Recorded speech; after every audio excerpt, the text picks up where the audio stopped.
You're a Yeah. crazy person, Jon Perlberg, because nobody produces inside the numbers what you did for the CFL without just being weird. And I know this from being somebody who likes the numbers and enjoys being able to add context to them, but the amount of work that went into this thing was stunning. And I love the creativity, the imagination. Tell me the origin story of this, because I know I've heard behind the scenes that you've been doing great work on a lot of this stuff for a long time.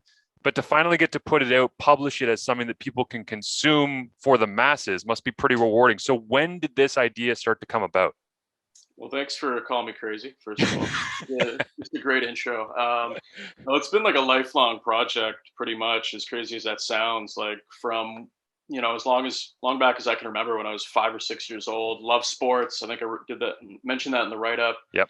And I pretty much grew up watching sports, playing sports of all kinds, and then also had the preview magazines and the almanacs and the guides. So after the games are over, I'd just be looking at the numbers, what happened in the game, who are these people, and so that just kind of set a spark. Like early on, I didn't really know, but that got me interested in math and numbers, and eventually, coming full circle, like I've had this idea in the back of my mind for many, many years. I started with TSN in 2011, and I've always had this idea that there was a bit of a void there. Like Steve Daniels done a phenomenal job with the CFL Guide and Record book, all the historical facts there, incredible stuff. And I felt like there's always a missing piece, like with just like a yearly kind of guide of like just to give fans something cool to look at and some interesting numbers. So I grew up on all those magazines.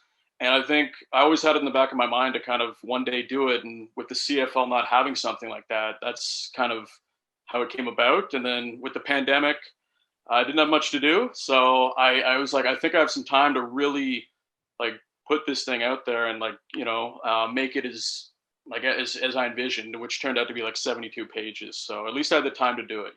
I admire the fact that you actually got it done during the pandemic, though, because the amount of things as of March 2020 that I wrote down of, man, I have so much time. I am going to watch every Grey Cup. I'm going to track every game. I'm going to have every throw from every Grey Cup since 1954 charted and sorted, and I'm going to be able to talk about it ad nauseum. Grey Cup week, I'm going to be an expert on the longest throw in CFL history, the highest completion rate under 20 yards. Like I had all these things planned out. I got some of it done, but then I also had a kid, and then other things popped up, like our radio station shutting down. So I was like, um, yeah, didn't get as much done as I wanted to throughout the entirety of the pandemic before we got back to game action here. And I think a lot of people are like that. But when did you start to realize that what you were putting together was something that people would really start to enjoy? Like when you were starting to get, whether it was feedback or you started to collect enough statistics on certain things where you're piecing together, the BC Lions part of the guidebook, and you're thinking to yourself, like, damn, this actually is coming together. I like this.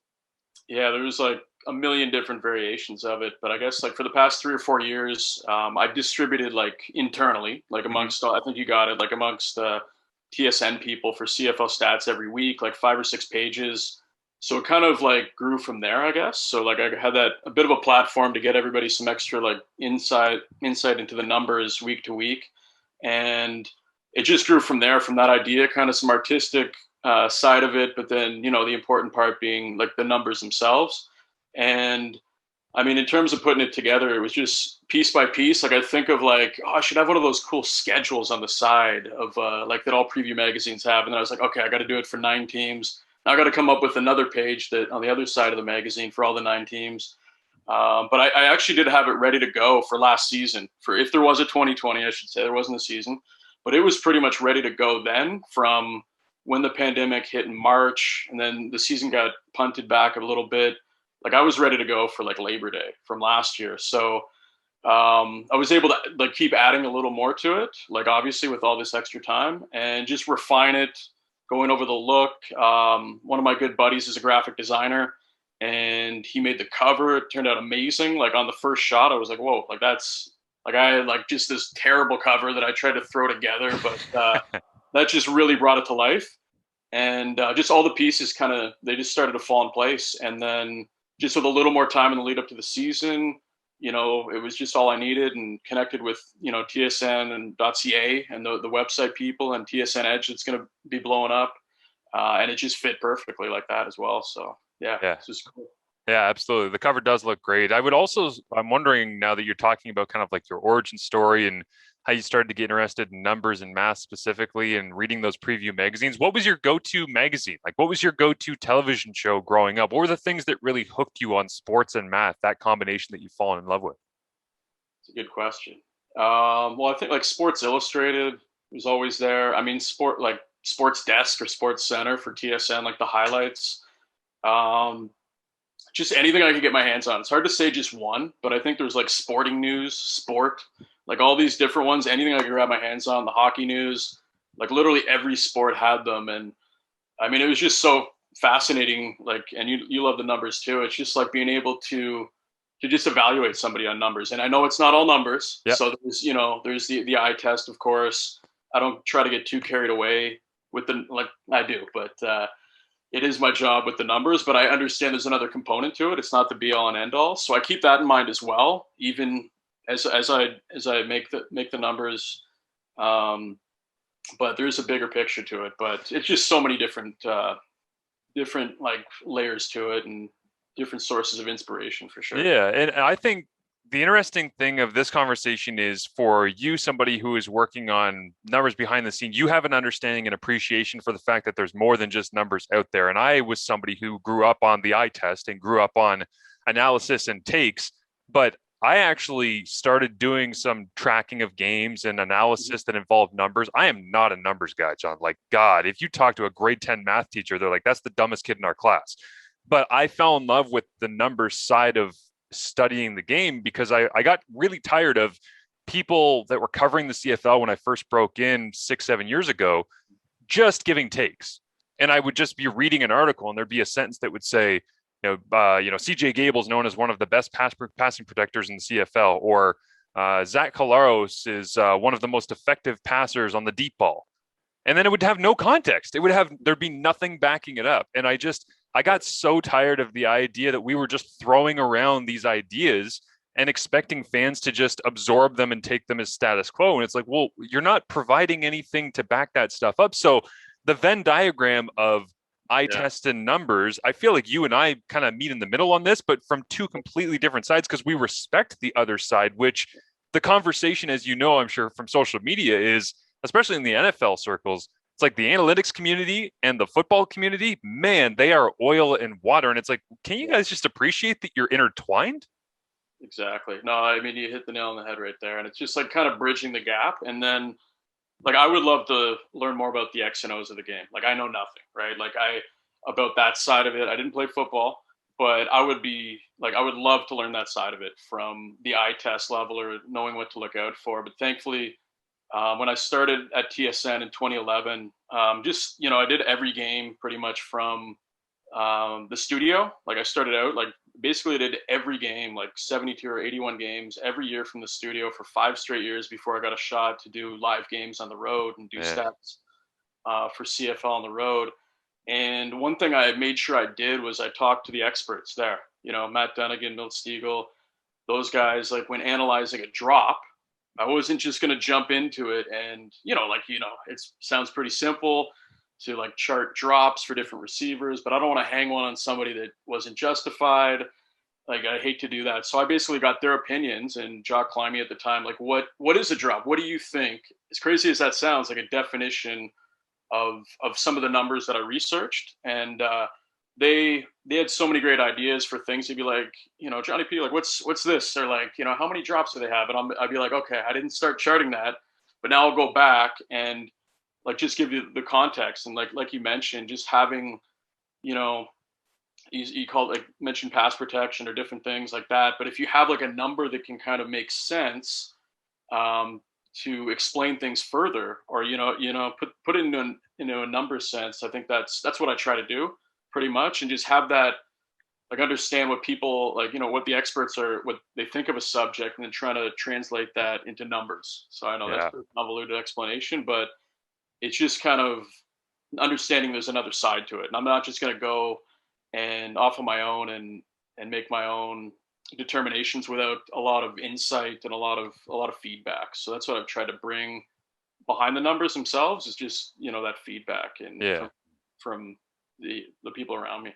Absolutely. And for me, I think, and I'll ask you this question and filibuster for a second because it's an unfair question. I want to give you time to actually answer it is what's the most interesting metric that you have found or something that you've kind of standardized in your research of games where you really kind of, you stuck to it and it's because with the first time that you put it out, you went, I'm learning something here. Somebody's learned. For me, it was that I started assigning production grade from 0 to 5 on all plays, whether it be runs or passes. And for me, that was if it's first down, a gain of more than 3 yards, then it's a 3 because you're moving forward. If it's a first down, it's a 4. If it's a touchdown, it's a 5.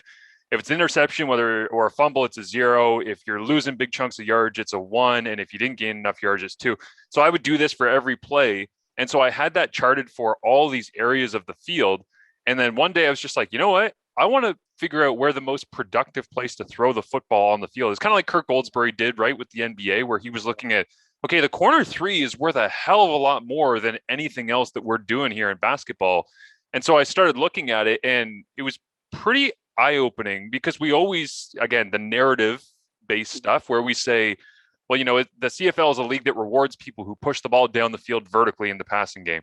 You would think that the Trevor Harrises of the world and now Dane Evans, Nick Arbuckle, some of the newer age guys that have been throwing it underneath a lot in 2019, that they would be the ones who would be most rewarded because the most effective thing has to be the easiest thing, right? It has to be 5 yards or under, check downs.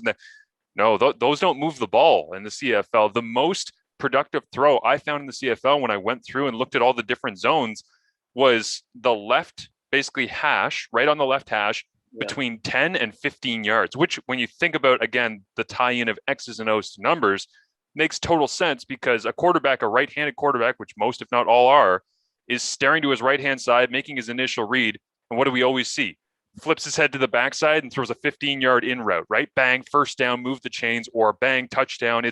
You catch it, you get yards after the catch because he's running through a window where there's linebackers in the zones. It's that type of throw that you can connect the numbers, the production grade, to what you actually see on game day. And when I put that together, I feel like I've actually learned something about the game here that I never would have understood if I hadn't looked at the numbers. Do you have something like that that's jumped out to you in your research? That must have taken some time. I respect that. That's crazy. Yeah, it's funny. It's one of those things that I guarantee you know how this is too, John, that you chart stuff, you go through, you track, you produce statistics for an entire season, and you don't get that information until you finish the last game of the year, right? But then you go back and you get all, and it's like the payoff of that is going, whoa, and your mind just blows. I can't believe that's where the most productive throw in the CFL is. Yeah, no, and I just thought of Trevor Harris when you mentioned that, like the 22 consecutive completions in the 2019 East Final, or what am I saying, East Semifinal? I guess they were crossing over in Montreal. Yeah, but it's not as in depth. I know you've got the eye test and the grading. I was looking at the CFL or CF perspective you got and just the grading that you do, and I was very intrigued at how you came up with those numbers. So that's very fascinated in that. And for me, it was, I guess I'm more I'm kind of on the edge of the analytics where I don't go as in depth, but it's more like I found the things that I focus on are the topics that are easily to translate into the live games, because now that I do stats on live games, I don't want to get too I'm aware of other metrics that are out there, but I don't want to get too far out there where it's just too hard for the announcers to explain. Yeah, and within a single breath, and to be able to for the audience to digest it. But anyways, the things that I focused on are just drops, which I go over every incompletion over the pandemic. I went over the 2019 season, every single game. I had time to do that. So that I added that in. It ended up being 1 page. And as it turns out, Naaman Roosevelt had the highest reception percentage. So he got cut. So I was just oh man, crazy. I thought he'd be a big part of the Owls this year, but sometimes it's just did that metric mean anything? I think, he had a great year, but so it's just fun to see those trends or see who the most, who has the surest hands. I like to call it the gold glove or have something going on with that for receivers. But, it's a painstaking process, but it's just fun to create different metrics. And the other one that I love, it's pretty basic, but it's just game-winning drives for quarterbacks. And your work on this, I think, is revolutionary. So please go in depth on this for people because I think this is really interesting. Thank you. So it's like I got the idea from NFL games. Like, I'd see it come up on screen. I'm like, oh, like I don't think the CFL has that. So I started out by just like from the data I had, like from box scores was 2010 and on. And so I did that. And then every active quarterback, I was like, okay, I'm just going to get their numbers. I'm going to go through each of their whole careers in this respect to have something that I can put on screen during a game. Like if they're within, they're down by, somebody's down by a field goal, Mike Riley's, under the 3-minute warning, he's driving. Like how many game winning drives does he have? And I was like, that'd be awesome if I, put in the work behind the scenes. And then when that moment happens during a live CFL game, I've got that stat.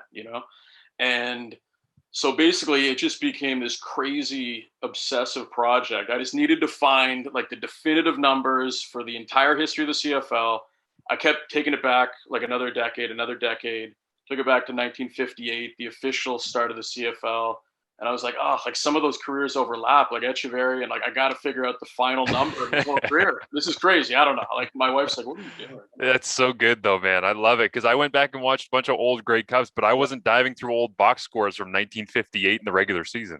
And how far did you get back? Because I know you started that project. Wasn't it like the 54? Yeah, so I went back to 54 because it was the first. I mean, some people say the first televised was 1952, but when the Grey Cup portal went up on CFL.ca, I decided to kind of use that film as almost like my game film to work off of, right? And it was because it was a higher quality of some of the stuff that was available on YouTube. So yeah, charting throws.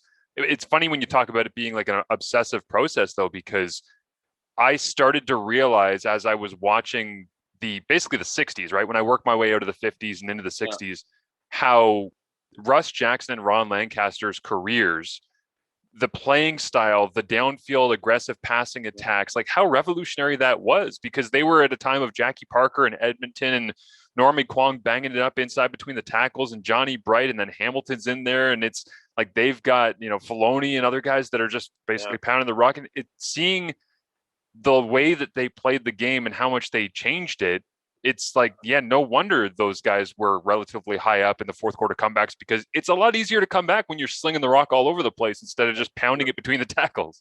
That is true. And the other thing, like, I didn't want to just just have a simple number of game-winning drives, how many times they did it, or fourth quarter comebacks. So I have all this information. A lot of it, I released a little bit of it when it made sense throughout the kickoff guide.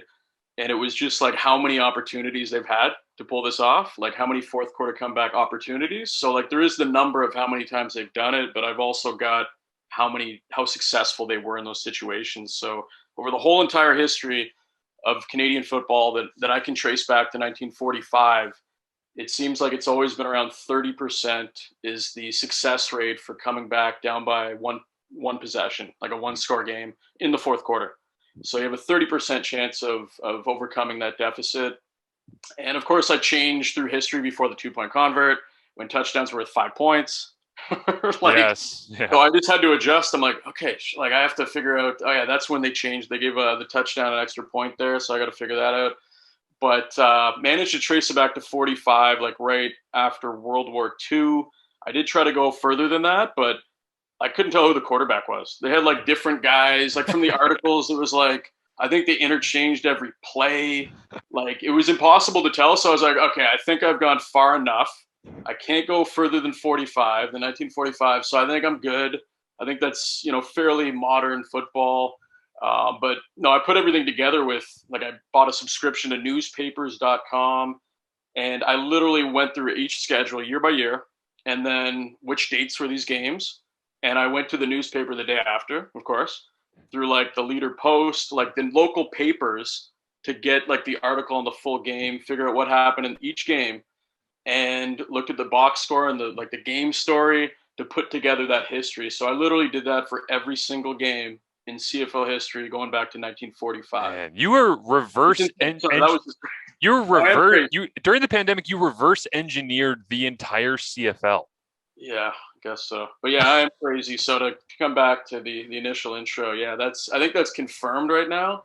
But I was just like, I just wanted to have it ready, and we had so much time before we're getting back on the field here in 2021. So I was like, this is insane, but I think I have enough time to kind of pull this off, and then have the full history, ready to go, and then it's just so much easier to add on after that, right? Like once you Yeah. have the background. So yeah, so That's amazing. It is amazing, man. And you were saying, "Oh, I don't go that in depth with all of my work. I don't track quarterback throws." Listen, man, what I do isn't special. I got an X and a Y plot, and I go, he threw it 13 yards downfield, 12 yards from the left sideline. Dot. I I just love put. the charts. The charts are good. I always think like I actually thought about like asking you about maybe bringing some of those charts in Yeah. the preview, and I was didn't want to bug you, but no, I No, love no. the charting of it, and I'm just like very like cool stuff. I think you did do one of like Trevor Harris in the East Semi, eh? Like Yeah, that's one of my favorite ones is that. And the other is the 2018 East Final when Masoli threw those 3 interceptions in Ottawa, and it was Harris's last game in Ottawa. Obviously, he went on to play in the Grey Cup, but his last home game in Ottawa there in the East Final. And it's like those charts are almost the exact same. Like in the last 2 playoff years that we've played in the CFL, his combined performance, he had like 6 touchdowns in that game in the 2018 East Final, right? And crazy. he completed like 88% of his passes or something stupid. He was 93% in the East semifinal. So you put those together, obviously ignoring the East final against Hamilton in 2019, and you're looking at somebody who has a 2 game combined of 9 touchdowns, 0 interceptions, and 90% completion grade. And you're like, how is this guy not gone over the top and been able to win essentially a Grey Cup as the starting quarterback? And it leads me to my next question, which is going into this season, trying to figure out the same way that you are, like who is the safest bet? Who is the most volatile team? I'm interested in your takes on that because for me, Edmonton's win total being listed at 5.5, whatever it was by various places is ridiculous. Like I got asked on Edmonton radio when I was there earlier today. They said, "Do you think that Edmonton's going to sneak up on some people based on that win total that is expected?" And I said, "Well, if you don't know what you're watching, then sure, it can surprise you. But if you ever watched Ottawa when it was Northorpe's defense with Jamie Elizondo running the offense with Trevor Harris with Greg Ellingson, I'm like, then you should expect more than 5.5 wins because if we're doing like a baseball wins above replacement type stat, Elizondo, Harris, and Ellingson are worth 5 wins a year. I would have to think they can run it up with anybody. And I'm just wondering who you think is the safest bet in the CFL that you feel like you know what they're going to be, and who's the most volatile where you just aren't sure at this point going into a season that's going to be crazy. Yeah, I think like I like Trevor Harris. If he can stay healthy, he missed 5 games in 2019, but I mean, with Darrell Walker returning and the connection he has with Ellingson, of course, like I just think they're so dangerous. James Wilder Jr. in the mix. He had a rough 2019 campaign, but I think he's a good fit there. Yeah, like since like Harris and Ellingson have been teammates, I got that in the guide. Like they're the number one combo. Yep. So I mean, he's got that security blanket, and I think it's just a matter of staying healthy. So I mean, I think there was another prop bet of Trevor Harris leading the league in passing yards, which I think is a great possibility. And I didn't get in on that action. And same with the Elks winning 5 games or like going over 5 games was a good bet. But yeah, I think the sure bet is the Elks going over 5 wins. But I think their offense is something to be reckoned with for sure this year. Yeah. And then who would be the team that you think is volatile where you look at them and you're like, man, they could finish with 6 wins and they could finish with 10. I mean, a wide variation, a wide swath as you look at them. Yeah, I think it's got to be the Argos. Yeah. Just with one of the toughest things I had to do with the magazine was seeing where everybody's going. Like the acquisitions, the departures of like essentially 2 off seasons packed into like one giant off season. So just the amount of turnover, like almost like the whole entire team is different. So that could go extremely well, or it might not mesh. So I would say it would have to be the Argos. I mean, they could be contenders, or they could be, not make the playoffs. I think there's just so much.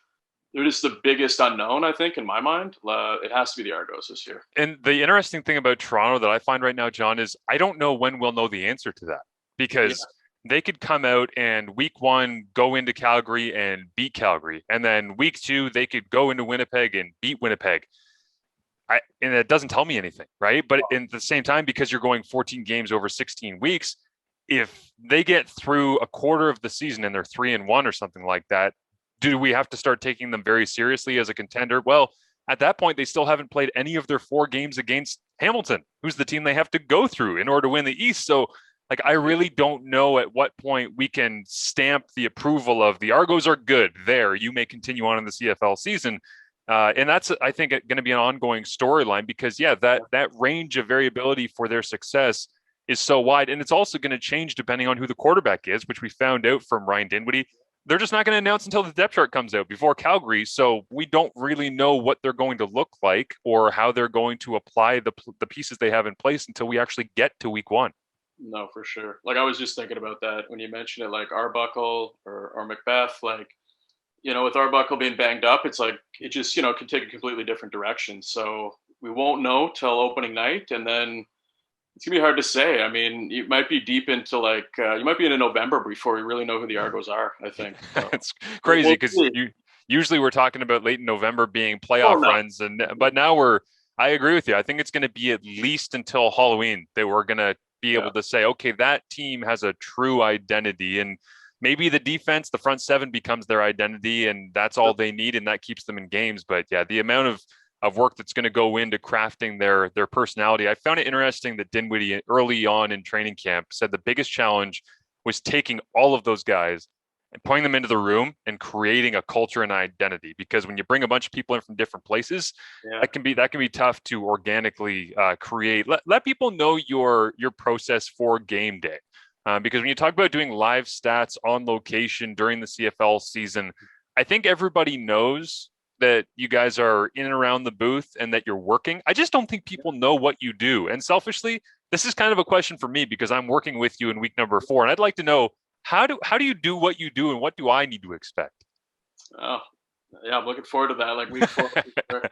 It's like it's all like all the stuff I've been talking about, like just all the research that goes into it, and then I kind of leave it to the week. Have a couple games a week, so on the Monday, I'll start analyzing the games that I have. So week 1, I know I've got BC at Saskatchewan on Friday, and then Ottawa at Edmonton on Saturday. So I'll just what all this stuff that I have and all the stuff that's in that guide. I'm like, what makes sense right now? What are the storylines right now? So I just try to like, of course, it's Trevor Harris against Ottawa. So Ellingson, who we played with. So there's an easy kind of storyline. So it's just finding the storylines and then having numbers to back them up, right? So essentially, that's what I try to do. Be completely unbiased. I guess I'm wearing Tony Gabriel jersey, but I'll usually try to come up with about 5 really good graphics on each team, and based on storylines, like if somebody's close to a milestone, like um, just try to come up with like a equal share for each team, and then basically so I'll go to a stadium. Like we usually start 6 hours before the game in the TV truck, and I'll bring all this information with me, and I'll try to have it pared down by that point, by game day, 6 hours before, to those 10 ideas. And I work with a graphics guy, so we'll build those graphics from the ideas I have. And of course, if you're doing the game, like some input from you, if you send me a note, like, hey, I'm really interested in, this, like even, the past distribution or something, if we can represent it like graphically, like something that's important to you, the announcers, try to work all those things in, come up with the best 10 ideas to keep it down, or even it could be even more. But I usually like to keep it where I can be sharp. And during the game, if something happens that relates to those topics, I can be like, okay, we got that. And, present it during the live game. So every game plays out like a story. So hopefully, like, out of those ideas that I've come up with, some of them will hit. Some of them might not happen at all, right? It might be like, oh my God, like, Andrew Harris is just killing it. Like, he's amazing against Hamilton and like this and that. And then he just has a bad game. Like it Right. just goes in a completely different direction. So all of a sudden you scrap like half of your ideas from what happens in the game. And that's okay. Cause usually like some of them do work out, and don't try to force things. Like I let the game come to me in terms of the stats and the graphics. So usually, like you get more comfortable. The more I've done this, the more comfortable I get in game, and the sharper I am.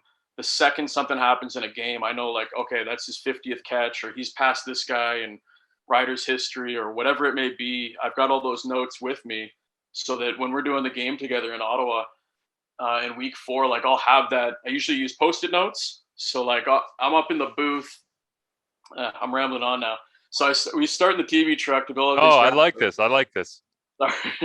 And then, so about an hour before the game, I'll go up to the booth and we will preview all the graphics. So we'll show you everything that we have and anything you notice it's wrong, or we have a chance to correct things, or, like more sets of eyes on things. So we'll go through all the graphics, and then so you know what we have in the arsenal for the game.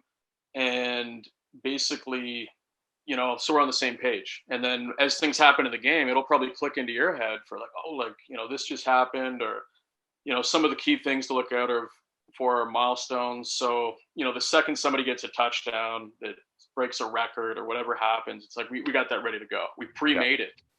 And it's just anticipating what might happen in the game. And then, yeah, it's up to me to kind of pull the trigger, talking to the producer of the show, and the graphics guy to coordinate getting that on screen, and then, giving you a heads up that it's coming too, so that you can comment on it, and hopefully we get a little break and play where we can throw that graphic up. So I'm kind of like the liaison between the producer and the play-by-play color commentary to kind of provide like just that background info, and then the visuals of it as well. It's a hell of a process. I do laugh too when you talk about like building something out and planning on having something ready to go and usable, and then the storyline completely goes the other direction on you, because there's been so many times where I've sent out, man, Zach Collaros on first down. I mean, he's refusing to throw the ball deep. All he wants to do is check it down underneath and play the Andrew Harris game and the little crossers game. And I'm like, that's all he's doing. And then, of course, Western Final first down takes a shot down the left rail to Darvin Adams or something like that. And I always love when people go, ha, wrong. And I go, no, man, that's sports. Like, that's why I like doing this, because I like being wrong, as I'm sure you do once in a while, because, yeah, it's fun to be right. But being wrong means that we're learning, and that other people are also going off of script or off of schedule of the things that we're expecting, which if everything was super predictable, sports would suck. Like if we're going into week 1 right now with Toronto, Calgary, and Edmonton, Ottawa, Hamilton, Winnipeg, and we're like, okay, Hamilton's going to win because they're going to do this offensively and get this many yards and score that many points. Boom. Nobody would tune in. No, for sure. For like sure. That's what makes it great. The unpredictability is the best part about sports. And doing the live games, like I've done some really cool ones, like Deontay Spencer's 496 all-purpose yards. I'm like, oh my God, I just can't be 1 yard off. Like we had like a kickoff return, and it's like, where's the number? We had to get the graphic on screen. I'm like, okay, like you want here to here, like doing that quick math. It's all about quick math and just being right. So thankfully, I think we got it when he broke the record. Like those are the most exciting times, and kind of nerve wracking. But it's like, okay, 496, go four. You got 496, and so that was cool. Like that's the coolest part of the games that I do. If a record's broken, and even Trevor Harris with his 6 touchdown passes in the playoffs, I was on that game. That's just cool, like when stuff like that happens, and I just need to make sure that I'm ready for that moment, just to present it. But it's definitely a rush when something crazy happens, unexpected. You might think that Trevor Harris will have a decent game, and then something just out of the ordinary happens. But that's sports, like you said. His first 5 interception game of his career or something like that. And you're going, okay, how many, has he ever done this before? Guys, we need to start going through game records and finding out. So I'm sure that happens on the fly. But yeah, I remember that Deontay Spencer game. I feel like there should have just been like a telethon graphic at the bottom of the screen throughout, and it would have just bumped up every 5 seconds. Every time he touched the ball, we're closer to our goal kind of thing, because that was crazy to see him doing that in real time, wasn't it? For sure. And we should probably get something like that ready. I think we got a couple days if a record's being broken, like a little tally on the bottom of the screen.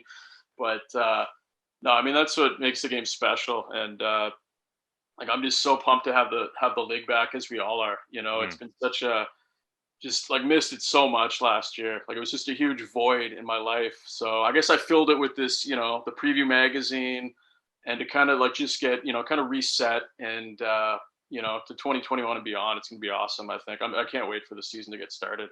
I'm glad that you used the word void, because that's the one that I've been using as well as I've been kind of leading up to the season. Is I think we all have a chance to reflect on what the last 18 months has been. And the void term is the one that keeps coming up, where there's just like this emptiness of the things that you're used to just not being there the way that you expect them to be there. And we're very fortunate right now that we're getting back into having some of that, people use the term normalcy. It's not normal. It's not going to be normal for a while, but getting the things that we are used to having and alleviating that void, I think is the thing that will be celebrated, especially in the early season here. I know you're going to be doing stuff, as you mentioned, on tsn.ca, TSN Edge throughout the year. Let people know where they can find you, social media, all that stuff, Jon, so that they can keep up with you throughout the year. Because I know your following on Twitter must have gone through the roof when you finally released this damn Inside the Numbers. Yes, no, it's been going up. But thanks again for having me on here to push the guide a little bit more. But yeah, you can find it pretty easily. It's on tsn.ca.